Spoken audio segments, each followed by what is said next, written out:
لوگو اپنے پروردگار سے ڈرو جس نے تم کو ایک شخص سے پیدا کیا، یعنی اول اس سے اس کا جوڑا بنایا، پھر ان دونوں سے کثرت سے مرد و عورت پیدا کر کے روئے زمین پر پھیلا دیے۔ اور اللہ سے ڈرو جس کے واسطے سے تم ایک دوسرے سے حقوق کا مطالبہ کرتے ہو، اور قطع رحمی سے بچو، کچھ شک نہیں کہ اللہ تمہیں دیکھ رہا ہے۔ اور یتیموں کا مال جو تمہاری تحویل میں ہو ان کے حوالے کر دو، اور ان کے پاکیزہ اور عمدہ مال کو اپنے ناقص اور برے مال سے نہ بدلو، اور نہ ان کا مال اپنے مال میں ملا کر کھاؤ کہ یہ بڑا سخت گناہ ہے۔ اور اگر تم کو اس بات کا خوف ہو کہ یتیم لڑکیوں کے بارے میں انصاف نہ کر سکو گے، سوا جو عورتیں تم کو پسند ہوں، دو دو یا تین تین یا چار چار ان سے نکاح کر لو۔ اور اگر اس بات کا اندیشہ ہو کہ کئی عورتوں سے انصاف نہ کر سکو گے تو ایک ہی عورت سے نکاح کرو یا باندی سے تعلق رکھو جس کے تم مالک ہو، اس طرح تم بے انصافی سے بچ جاؤ گے۔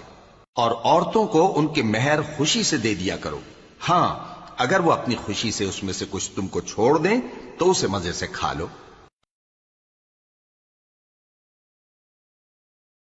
بنایا ہے مت دو، ہاں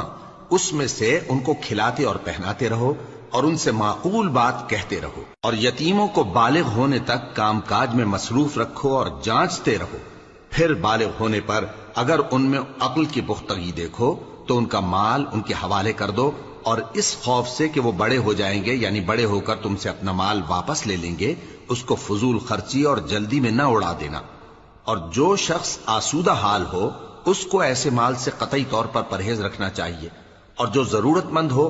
وہ مناسب طور پر یعنی بقدر خدمت کچھ لے لے، اور جب ان کا مال ان کے حوالے کرنے لگو تو گواہ کر لیا۔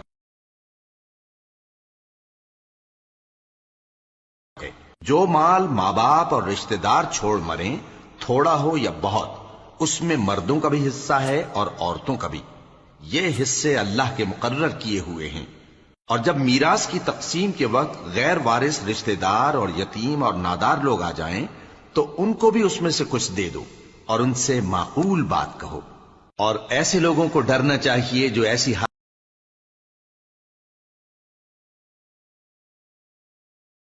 ہمارے مرنے کے بعد ان بیچاروں کا کیا ہوگا، پس چاہیے کہ یہ لوگ اللہ سے ڈریں اور درست بات کہیں۔ جو لوگ یتیموں کا مال ناجائز طور پر کھاتے ہیں وہ اپنے پیٹ میں آگ بھرتے ہیں اور ضرور دوزخ میں ڈالے جائیں گے۔ اللہ تمہاری اولاد کے بارے میں تم کو ارشاد فرماتا ہے کہ ایک لڑکے کا حصہ دو لڑکیوں کے حصے کے برابر ہے، اور اگر اولاد میت صرف لڑکیاں ہی ہوں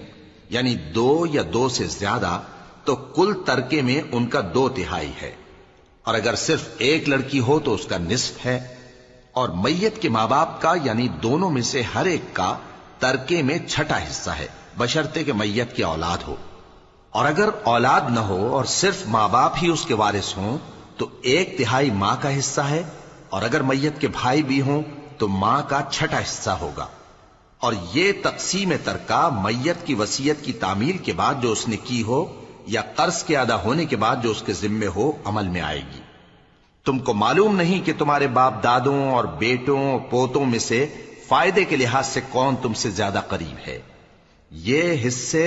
اللہ کے مقرر کیے ہوئے ہیں، اور اللہ سب کچھ جاننے والا ہے، حکمت والا ہے۔